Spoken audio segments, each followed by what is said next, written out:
In this video, I'm going to show you how you can unsend emails in Gmail, or in other words, how you can enable the undo send feature.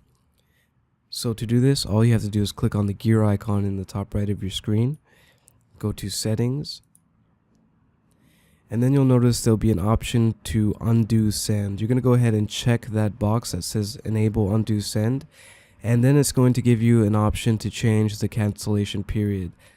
Now 10 seconds is plenty of time, but if you want to be on the safe side, you can go ahead and put 20 to 30 seconds. Once you set your cancellation period time, go ahead and scroll to the very bottom and click Save Changes.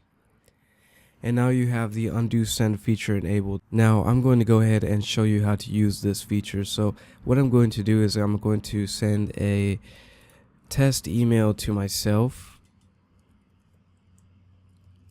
and I'll show you how you can unsend the email. Oops.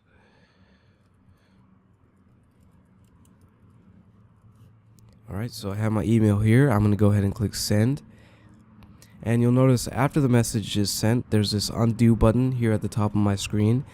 And all I have to do is click undo, and it's going to unsend that message. So basically, when you send an email, the message sits in like a queue for that cancellation period time that we set previously. So for 20 seconds, my email is not actually going to send. So that's how you unsend emails in Gmail. I hope you guys enjoyed the video. If you have any questions, feel free to leave a comment in the comments section below. If not, thank you for watching.